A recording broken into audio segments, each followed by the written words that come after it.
welcome for Phil Robertson.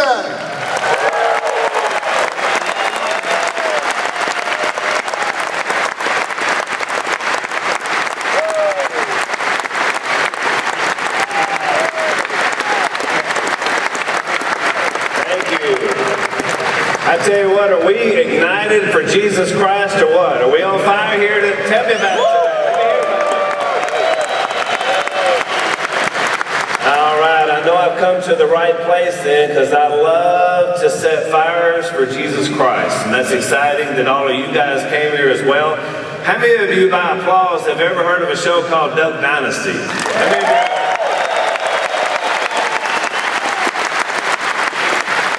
Well, I'm glad I'm in the right place then. Yeah, I'm so excited about the show and glad that you like the show. A lot of people, talk about our show and they're trying to figure out why it's so successful.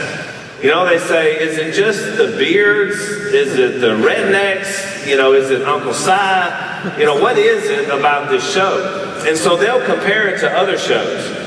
They'll say, well, this show, Duck Dynasty, they're trying to describe it. And the one I hear the most is it's like Andy Griffith. How many of you like Andy Griffith? The old show. Great show, right? And I totally get the comparison. Because, you got Dad, who's like the philosopher like Andy. You got Aunt Dee and you got Miss Kay. You got Uncle Si and you got Barney, right? And let's face it, that's why you really watch the show, right? Because they're crazy. I'm one trying to figure out that who Otis the drunk is on our show. Well, maybe. I'm thinking Mountain Man. What about Mountain Man? He would be, I don't know about that. Now, a lot of people say it's like Dukes of Hazzard. I've heard that, the Waltons. But I like to compare the show to the Munsters. You remember the Munsters? How do you remember the Munsters? That's a great old show. Now, the Munsters is about a family of monsters, right? Now, they're very kind, gentle, nice monsters, but they're still monsters.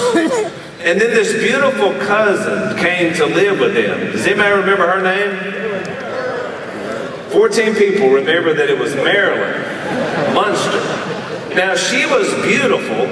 But because she lived with monsters and in this abnormal world, it gave her a complete identity complex. I can completely relate to Marilyn Munster. I get it. It's hard to fit in when you're normal, but when you're with abnormal, right? And yet that's my whole life. Now, and I don't get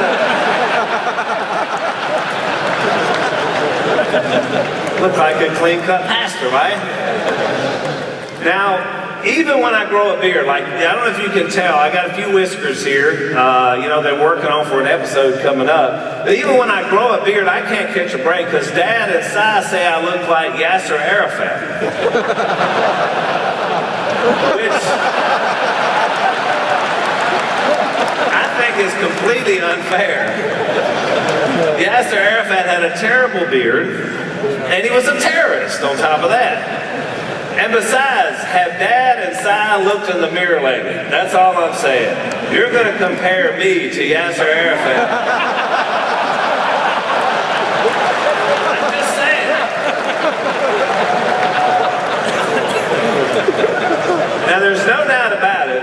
When you look at our family together and our crew, somebody doesn't fit in, right? I mean, somebody stands out. But we love Godwin anyway, because it's like he's part of the family. Okay, I'm the beardless brother most of the time, even though I have a few whiskers. But I want you to know, we weren't born with beards, just so you know. We're not sure about Uncle Si. There's no record of his birth, and so it's possible that he was born with a beard. When you look at a picture of us and the family, I mean, we look like normal kids, right? And then look at what's happened to the brothers. I'm the one that still looks the most normal. You can go ahead and admit that, right? I'm going to tell you this, Ignite. There's only one person, one male in our family that has not been mistaken for a homeless person. It's the guy on the stage today talking to you. I'm telling you, You know, Dad got mistaken. He's been mistaken for homeless on several occasions. Si, of course, and we're not sure that he's not homeless even to this day. Willie was in New York, and he was standing out in front of a Starbucks, and he had a cup of coffee. He and Jace were standing there, and a guy came by and put 75 cents in his cup of coffee. What upset Willie was it was a $4 cup of coffee that he put the 75 cents in. Jace, of course, if you follow the news, know that he got escorted out of the Trump Hotel because they thought he was homeless and was looking for a restroom. Now, the guy was very courteous. He took him down a hallway, he opened the door, Jace walked out, thought he was going to a bathroom, and saw Central Park in front of him. And the guy said, "Have a nice day." So I probably changed the least. At least that's what I think, anyway. Now, one of the ways I want to describe our personalities, because I love it when we get to come and speak to people about the show and about our family, is to kind of describe our personalities by way of Labrador retrievers. Any of you got a lab dog back home? A few of you do? All right. Lab dogs are awesome. And I mean, when you're a duck hunter, they're especially awesome. They're like they're not only a part of your family, they're a part of your equipment. You rely on them. Now, we use exclusively black labs because they are the go-getters of the lab family, no doubt about it. They love to hunt. They'll break through ice. They're never sick. They're always ready to go. That's like Dad and Jace when it comes to hunting in our family. They are the black labs of the Robertson family. Now, the yellow lab is still a wonderful hunting dog, no doubt about it. They'll go get your ducks. They're very good at that, but they're also a little more domesticated. In other words, they don't mind sitting by the fire, watching over the kids. That's like me and Jeff. We love to hunt. We love to go. But you know what? If it's just terrible outside, we can sleep in. We don't mind. If we're sick, we don't have to go. It's not a manhood thing with us. Now, the chocolate lab, of course, is what happens when you cross over the breed of the black and the yellow. And so they get a little kookier and a little crazier because of that, breeding. And so the chocolate lab in our family is Willie. Now that may surprise you because you think Willie's the CEO, he's in charge of our family. Let me tell you something, Willie doesn't know come here from Sickle about half the time. He doesn't know when hunting season is. If he didn't have his slobby man assistant, John David, he wouldn't even be able to function. He's the chocolate lab of our family. But when I try to think of a lab to describe my Uncle Si, there's only one lab.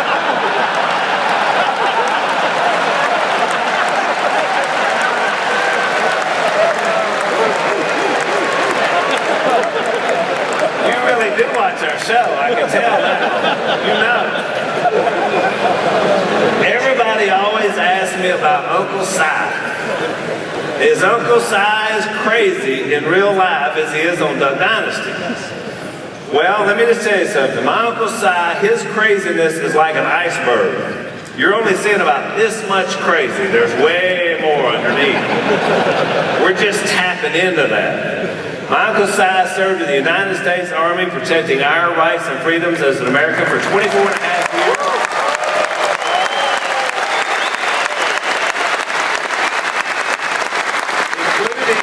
Including a year in Vietnam. And you can tell by the picture the years have been unkind to Uncle Si. But we love him. He's a spiritual and godly man. But the reason I'm here today is to tell you about the man that's going to speak after me. And that's my dad, the duck commander, Phil Robertson. Now, whenever Dad, there he is as a young quarterback in 1964 at Louisiana Tech University, and when you look at him, you say, man, this guy looks like everybody's All-American. How do you go from that to being a duck man? How does that happen? Do you go into your guidance counselor in high school and sit down and say, you know what, I'm thinking about letting myself go. I'm not going to shave ever again. Bathing will be optional. Deodorant, who came up with that concept? That's exactly what you would think, right? And yet you look at this man, and he's highly successful. And I would tell you today that he's one of the most influential evangelical speakers of our time because he's not afraid to tell it like it is.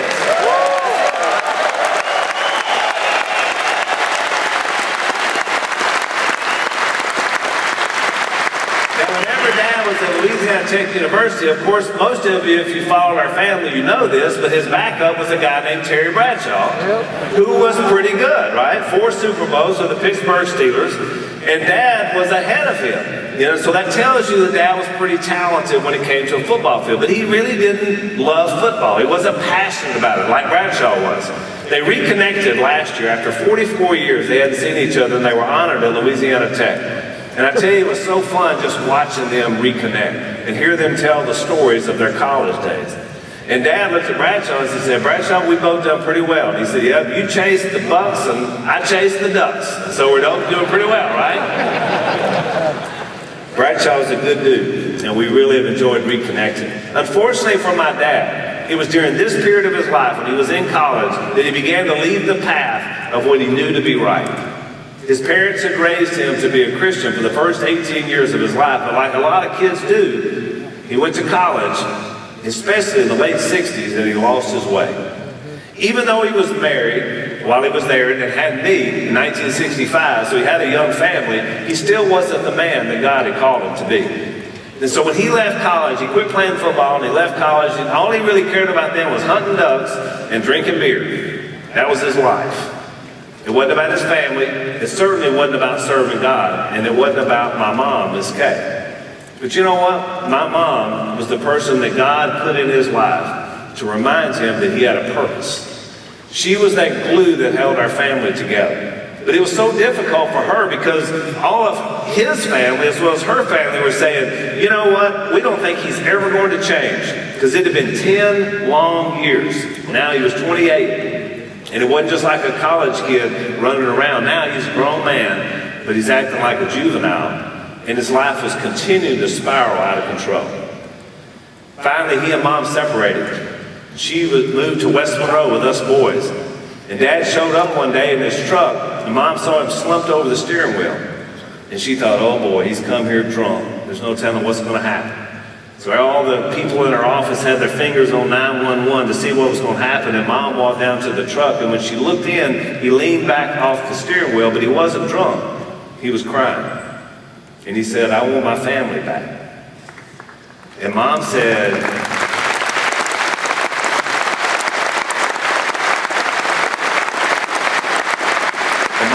we want you back, Phil, but not like you are. Something has to change. The boys love you, I love you, but something's got to change. And so from that moment forward, he sat down with our pastor and he heard the good news of Jesus, and his life changed, and he's been a John the Baptist ever since. I mean, God called him out, right?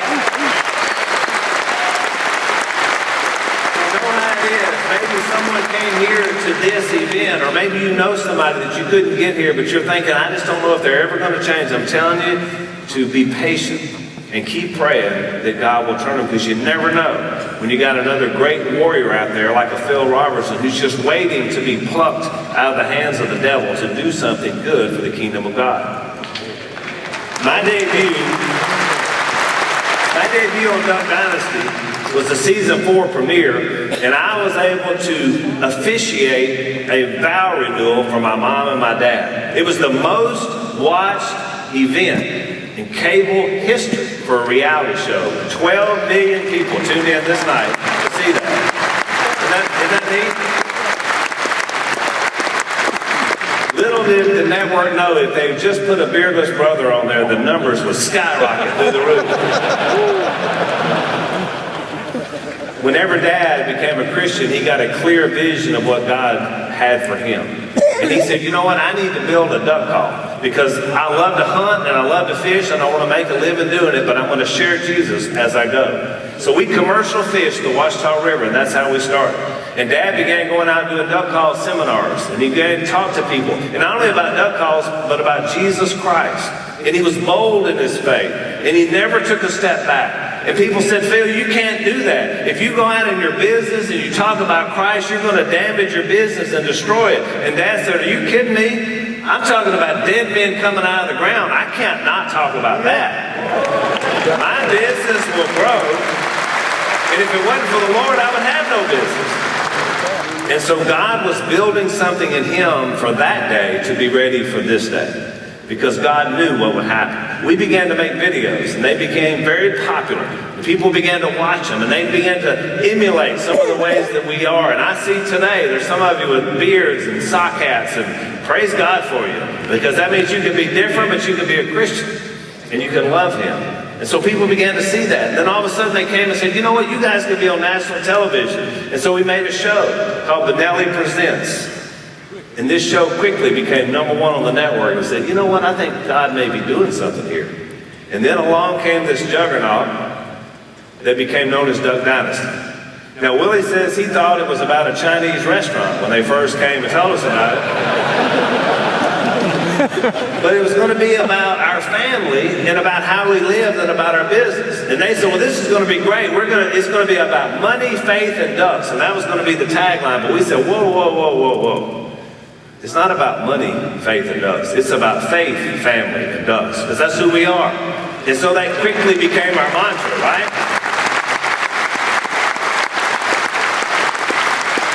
We began to write books to tell people about the real story, because people were tuning in, they were watching it, but they didn't know about Christ. And so we began to tell them the story in detail about what happens. And Dad's book, Happy, Happy, Happy, debuted #1 on the New York Times bestseller list. And it was his story of going from a lost sinner to a saved son of God.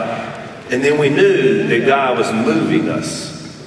And He continues to move us in powerful ways. I couldn't be happier to be a part, not only a part of this family, but a part of this phenomenon, to be able to do what we're doing, and even doing here today with you. I remember back a 16-year-old boy, me, that lost his way. Even after I saw Dad make this complete transformation, I was one of those kind of kids that hid in plain sight. You know, I was there and I was in the youth group and I was active and I was involved, but inside I had not embraced Christ as my Lord and Savior. And so I went off on my own. I decided to make my own way. And Dad sat me down and he had that conversation that no father wants to have with their son. He said, Al, I love you, son, but you can't live the way you're living and be a part of this family.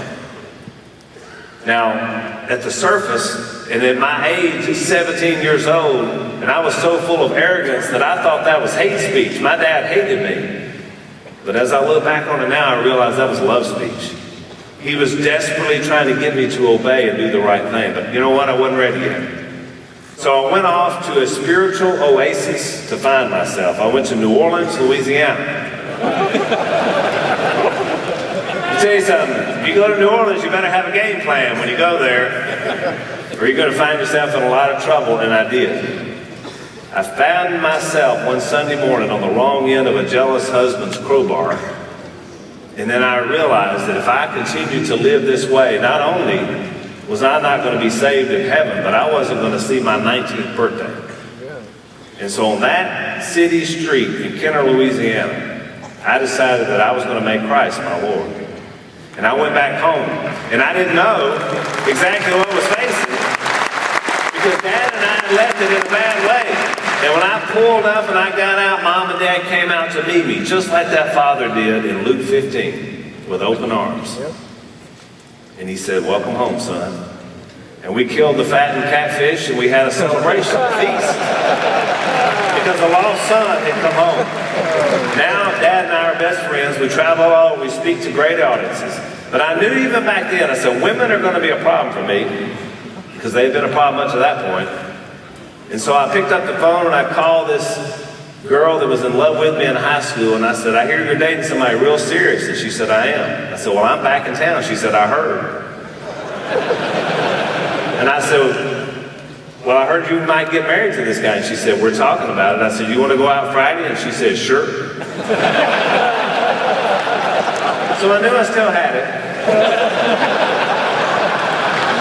So we had a date, and I told her that I had changed my life, and she became my wife, and she's doing the PowerPoint 30 years later. So I guess it worked out for the kingdom of God.